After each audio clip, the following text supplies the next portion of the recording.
Hello and welcome to a new episode of Immigration and its Effect on People. Children perceive things different than adults. We all know that. A 6-year-old boy holding his mom and dad's hands, flying to a new adventure, he could reach the stars. Sky is only the limit. Once in America, feelings have changed. Was he disappointed? Was he still excited? What happened? Immigration experience for the first time through the lenses of a child who's now a gentleman. He's 28 years old and he's my son. His name is Theodore Harb. أهلا بتيودور حرب. شو يا عمي ما بتقلي أهلا فيكي؟ أهلا فيكي. أوكي. هلا أنت شخص عامل رحلتين بحياتك، مايجريشن من ماساتشوستس وهجرة من لبنان. على أي هي بدنا نحكي اليوم؟ les deux. لي دو. أوكي لي دو. طيب رح نبلش بوقتك كنت صغير. نحن هاجرنا كان عمرك 6 سنين. لمن أنت هاجرت شو حسيت؟ شو صار معك؟ أو هيك بحياتك اليومية بس تسمع كلمة هجرة شو بتحس شو بتفكر؟ Okay, I'm gonna answer your first question. أوكي. شو صار معك لما هجرت أول شيء؟ Right? أول شيء كانت صدمة كبيرة. صدمة. But yeah, but in a way that like a child بينصدم without much understanding. Yeah, it was. I feel like it was pretty traumatic because in Lebanon we had a large family and there was just a sense of connection everywhere we went in public. People were warm and familiar, and looking around, everybody looked like, you know, me and my family. And then all of a sudden we moved to Massachusetts where, you know, that big family was gone. And I was, you know, immersed into a school where everybody spoke English. They had blonde hair and blue eyes, and that environment kind of singled me out. And I was learning English and still trying to blend in at the same time. I remember at night, it would be the most challenging when I was younger, because at night I would think of, you know, all my family members, and I would think of my ancestral home in Araya. And I remember I would ask you, you know, why can we not take the stones from that house and bring them here to the United States? Because a 6-year-old thinks that their house is what they miss, but they don't understand all the aspects that are tied into the meaning of home. Or maybe the house. Can you speak to me in Arabic? أنا بدك كان أحكيك عربي؟ ما خلى الناس تفهم. People who are maybe, you know, they don't speak Arabic. I would like them to understand what you said, or maybe to understand what I'm going to ask you. Because most of the Arabs, they understand English, but not most of the English understand Arabic. You know what I'm saying? So my first question for you was, when you hear the word immigration, what comes first to your mind? And that's what you told me. It sounds very dramatic. That's not what I first think of when I hear immigration. I answered the question you asked that said, how was your immigration to this country at 6 years old? So, okay. So the second question is, when you hear the word immigration, what comes first to your mind? I think of pain and suffering and waiting.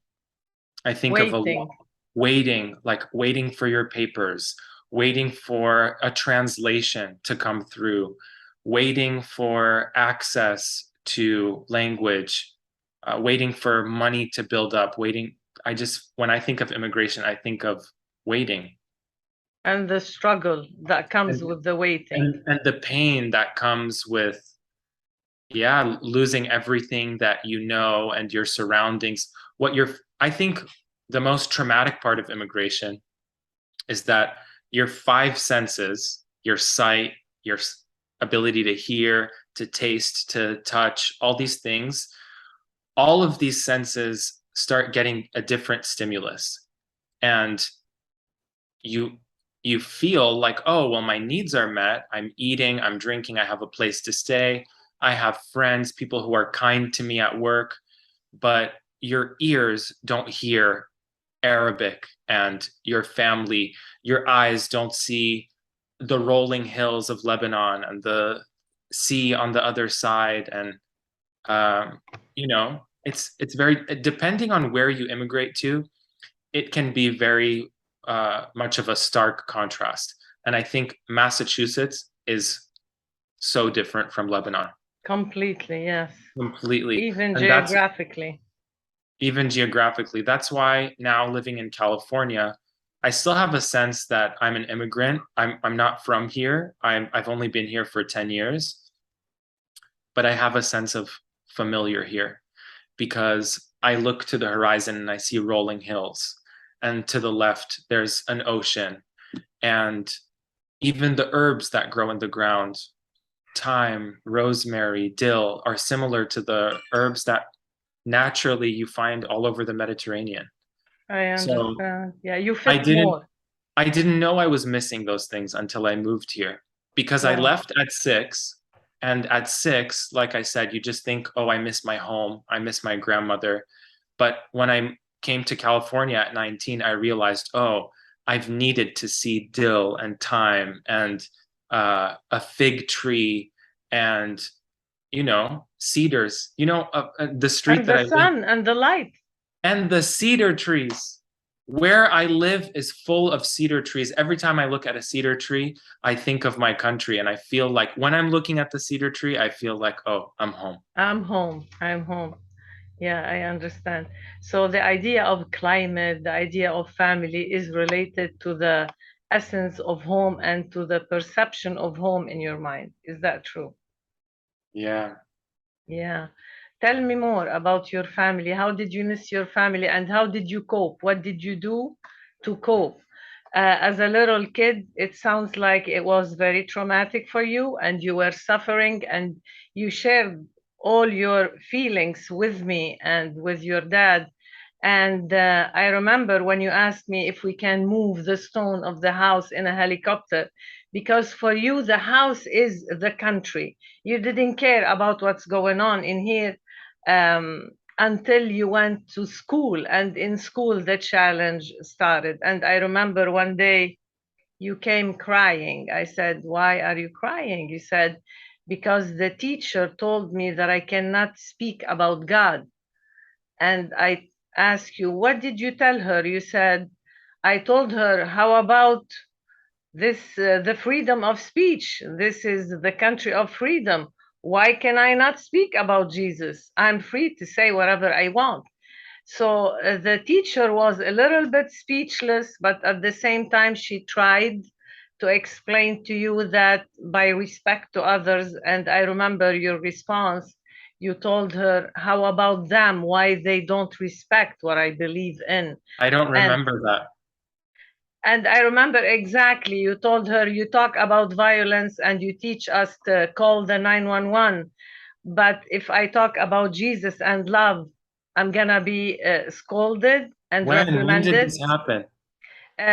That was in not first grade, second grade. And I remember very well the the very second day I called and I was looking for a private school, Catholic school, so you can be involved in the same ambiance. So that's what I did. After 3 years in public schools, you remember? You were enrolled in Catholic schools. That's good to remember.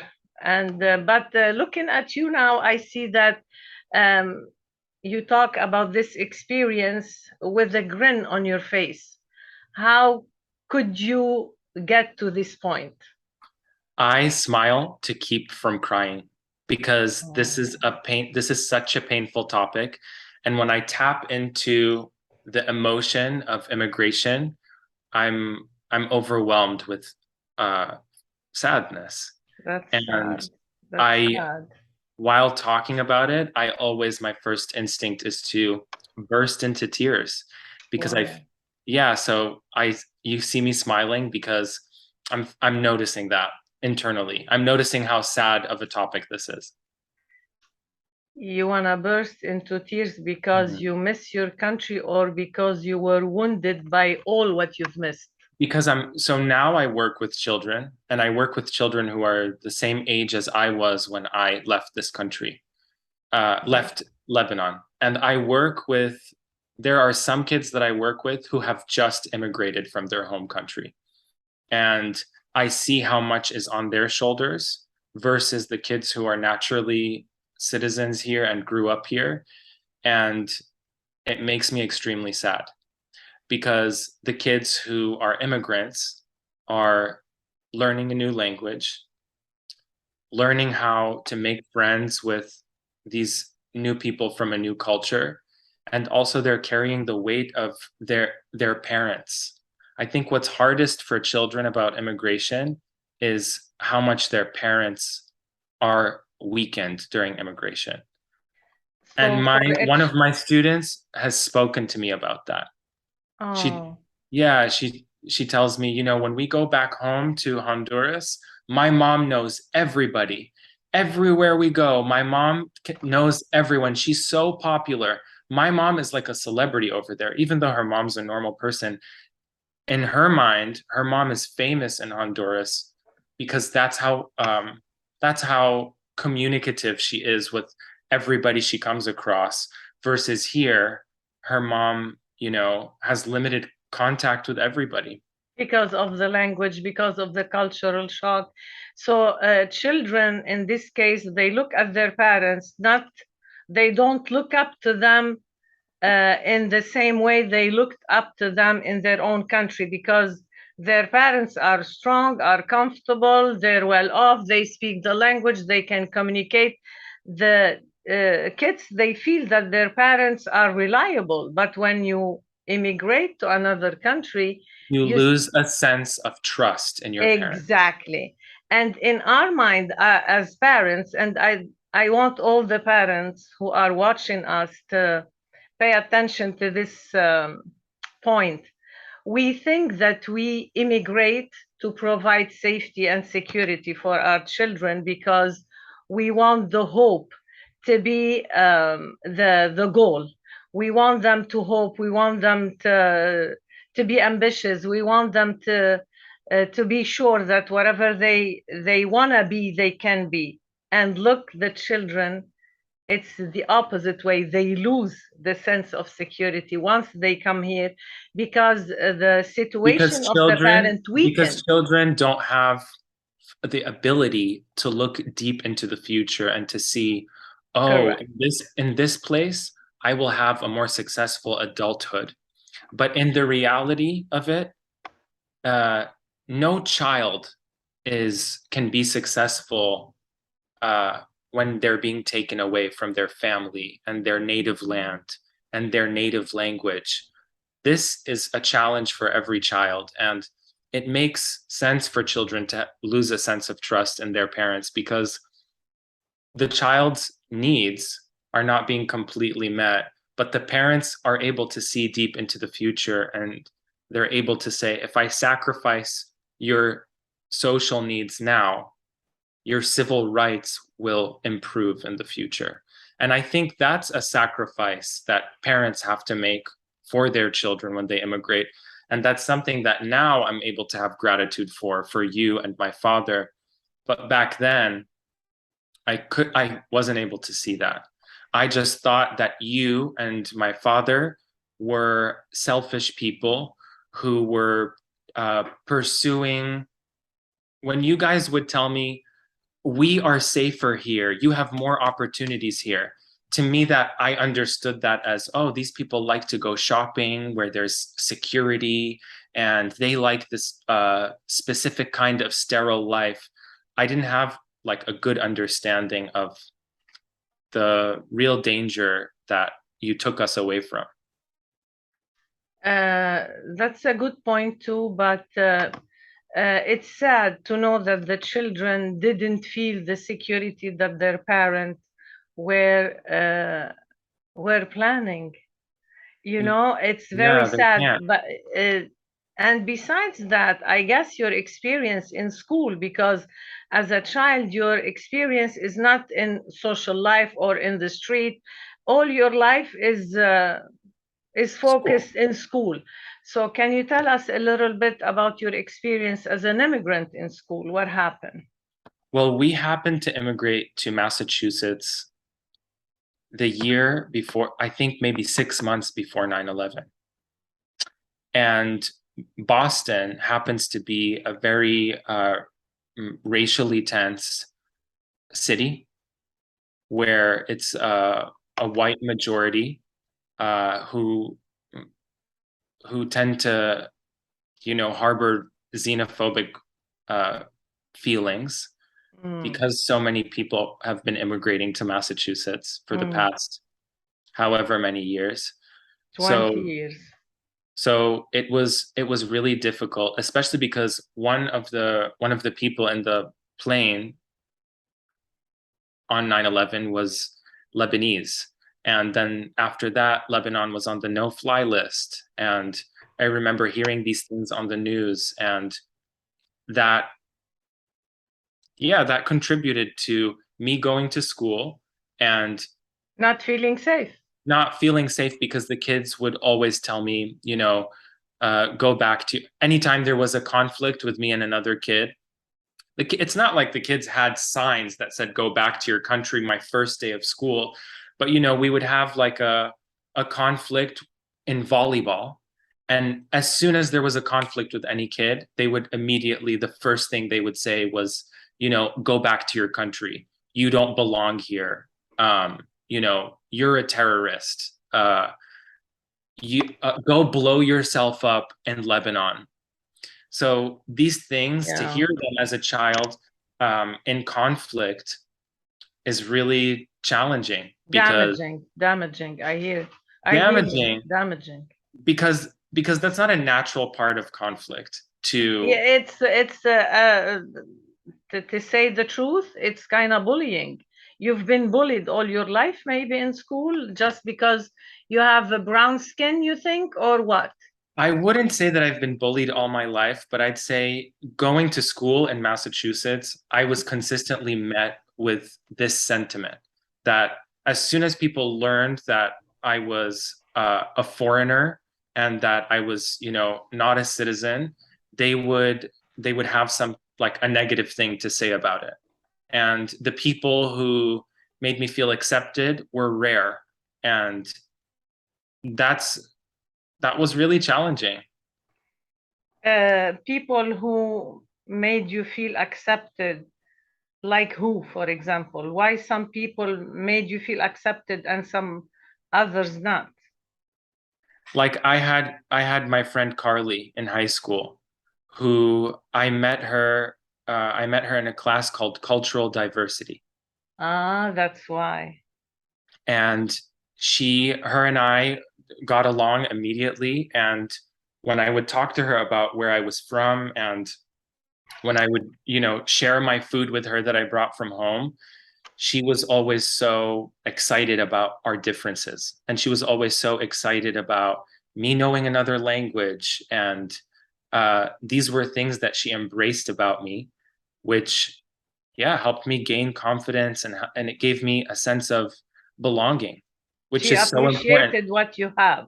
Yeah, because I don't think that we need to fit in as people. I think we need to feel like we belong. And there's a difference between blending into the crowd and between feeling a sense of belonging to the crowd. Like I deserve to be here. I have a seat at this table, and I don't have to fight for it, and I don't have to advocate for a seat at the table. It's just naturally set out for me. So I think that's what those friendships did for me, is they helped me gain a sense of belonging. So belonging was more important than being distinguished, to not say different. Having a sense of belonging was more important than fitting in. And that's something that I understood once I was given acceptance. Because before I had meaningful friendships that were safe and full of acceptance, I thought that the problem was that I did not fit in. That's Because of why, what? because of my physical differences. So I remember Physical difference. I would dye my hair blonde. I would wear blue contact lenses because I thought, oh, these kids pick on me because they're blonde and they have blue eyes and I have brown hair and brown eyes. So maybe if I fix this discrepancy, I'll be able to have like a more cohesive experience at school. And, as you can imagine, it did not cause a more cohesive experience. Because Caused, it was something external, nothing yeah, something and internal. I think when you see someone trying desperately to fit in, it makes them stick out even more. So maybe quickly you noticed that and you switched. What was your second coping mechanism? You tried to fit in by dyeing your hair, by wearing lenses. What was your next coping mechanism? What did you use? I Yeah, remember when you were in high school, you wanted to be a vice president or something, and that baffled me because you've always shared with me that you don't feel comfortable, you don't fit in, you feel this, you feel that, and one day you said, you know what? I got like 299 votes, but the one who got the vice president seat got the 300. So I was wondering for this kid, I think you're talking about when I decided to sign up for student council. something like that. Yeah, and that was around the time that, and you were asking me what my second coping mechanism was, and my second coping mechanism was humor. I learned that, especially in Massachusetts, something that disarms people is like humorous banter and like snappy back and forth and like little insults here and there. I Insult or teasing in a very respectful way, because when you say insult, it doesn't sound good or respectful, you know? Is it Yeah, insult or teasing? In what category it will fit? This I mean, humor. you tell me, is it an insult or is it teasing to like, if I saw, I remember in high school, if I saw my friend down the hallway, I would say faggot, like to, because in Massachusetts, when you use hateful language, that is a way of showing like camaraderie. Because when people are good friends in Massachusetts, they tend to have like a sharp tongue with each other. That's just the culture. Hey, asshole. Hey, fag. Hey, this. Are you sure? Yeah, I'm sure. Because I work in a school system and those words are not acceptable. You work in a The N school. word, the F word are not acceptable, and you're going to be in trouble because of The, that. the N word and the F word were very popular in the school that I was in. And I think the school district where you work at is almost like 98% Latino immigrants and maybe 2% Caucasian students. So I think there's like a great difference in culture for between a inner city school in Massachusetts where the majority of students are Latino immigrants versus my high school in New Hampshire where it was 98% Irish, German, French descendants, White people. white people, yeah, Caucasian people, and the immigrants were a minority. I think there were 2 Black people in my school, and we had 2,500 students, and there were 2 Black people. Yeah, nowadays racism is a no-no, and when you tap on this subject, we have to be very careful. But after what happened to the guy, you remember the guy who said, "I cannot breathe." George Floyd. George Floyd, everybody started to be deliberate, or they had more courage to say their mind. And it's good to talk about these feelings because it affects people, even though it defeats the purpose of being secure and safe. So we immigrate from Lebanon to the United States to feel safe. Now we have another kind of fight or war we need to face, A which social is battle. cultural battle. Yeah, of the battle to belong. Yeah. How about now, Theo? Do you feel like you belong? Did you find your way? Or you still have like those Now I live in a consideration? now I live in a city that is full of immigrants. So I have a great sense of belonging because I have a lot in common with the majority of people that I interact with. Yeah. And do you still use this kind of humor? It's a little bit disturbing what you I said. do not use that kind of humor anymore. It's no longer necessary. It used to be a tool when I was in high school to signal to other people that I had a shared cultural language with them. That's why I used to use the F word and the N word and all the expletives that you can think of. And now there's no space for it because where I live, everyone is kind of like they're still getting their footing with language. Whereas in Massachusetts, the language is developed because people have been speaking English there for a long time. So that's where you start to see this kind of like sarcastic, dry, contrarian humor is in places where the majority has spoken English for a long time. But here, I feel like if I said the F word to somebody, they would take it literally. Yeah, you're gonna be in trouble. Right, But nobody uses this word anymore, right, except little kids, in school, and they get into trouble. right. It's funny what you're saying because it was like about 10 years ago, and it was acceptable to use this humor just, to get closer to other people. Tell me about yourself now. What did the immigration um, not do to you? What has immigration taught you along the way? What did you learn?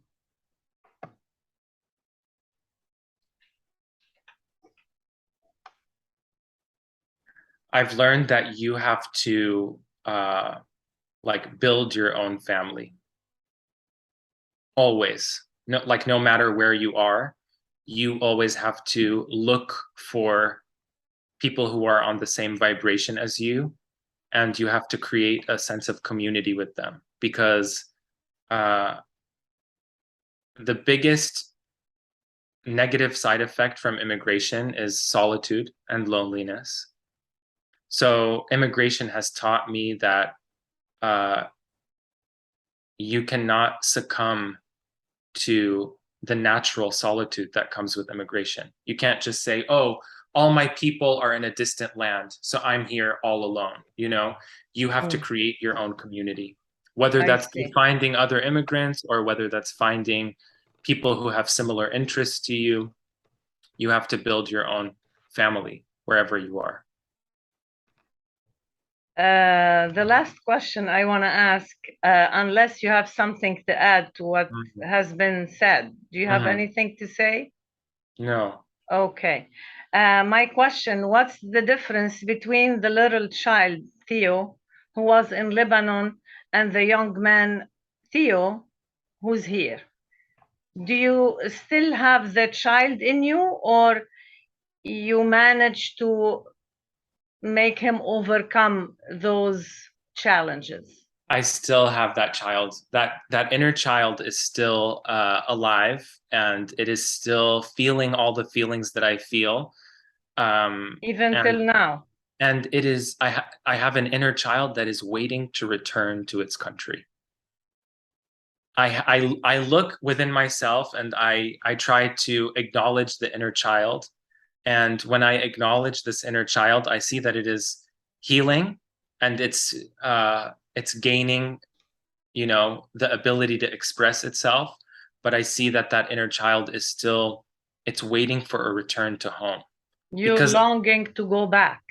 I am longing to go back because since leaving Lebanon in 2000, I have only been back 3 times.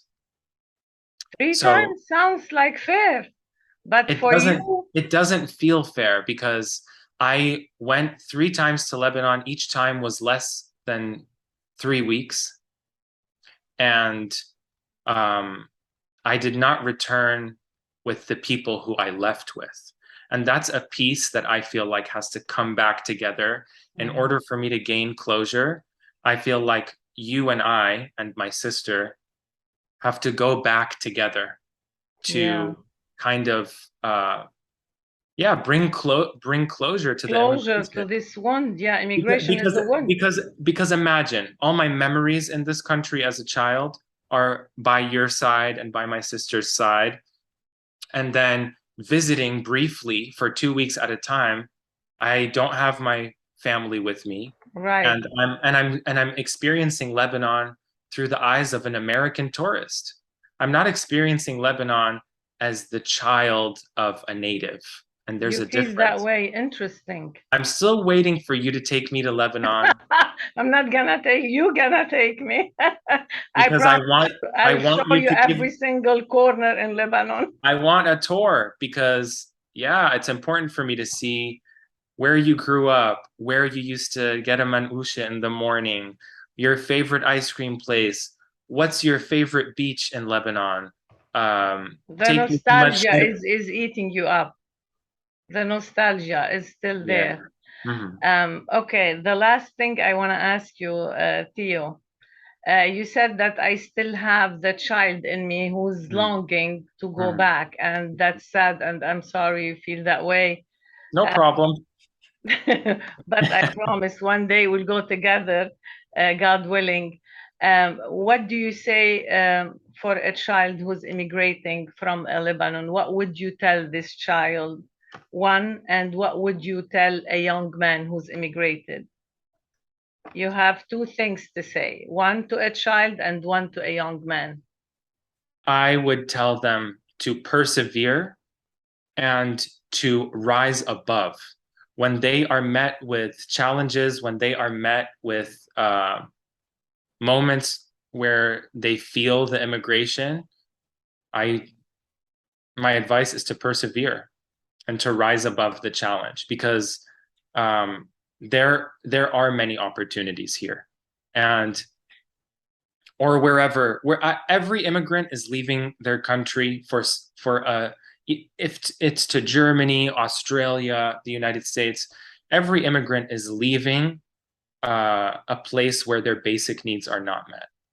So my advice is to keep that in mind. Keep that in your heart that you are here to have your basic needs met, and the society will not fulfill your social needs. You have to create your own society wherever you move to.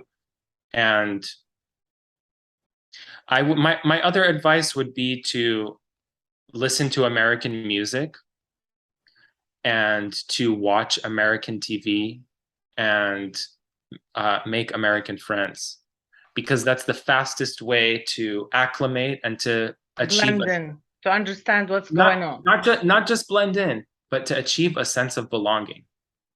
Because Mm. although there are differences, there are places where you'll find similarities within music, within food, within television, within And all sports, game is a and big deal. sports, within all Yeah, aspects of culture. There is a place where you can find yourself and where you can find people who share those things with you.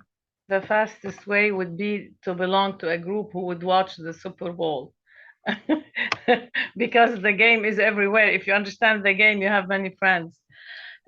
Theodore, it's been a pleasure hearing you, even though your experience was a little bit sad and different than other people. Maybe you're one of the rare guests that tapped into the deep feeling of immigration, and you talked about the cultural shock. Before we end, I just want to show you something.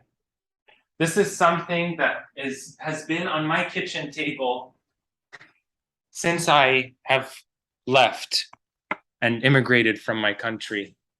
Do you know what this is? This is from Lebanon. This is from Lebanon. Do you know what this is? Hold on. Soil from the ground. كمشة تراب من بيت عريا. This is from our home? This is from our home. Wow. I don't remember I did that to you. You did that? You did not do this. My aunt Huguette did this for me when we left. She sent this because she said, "What can I send from Lebanon for you?" Because I was feeling sad. And I told her, "I want you to take a handful of soil and put it in a jar for me so that I always have a piece of my land with me." Because I had a sense that I wasn't going back. Even as a child, I knew that my departure was likely permanent. I just needed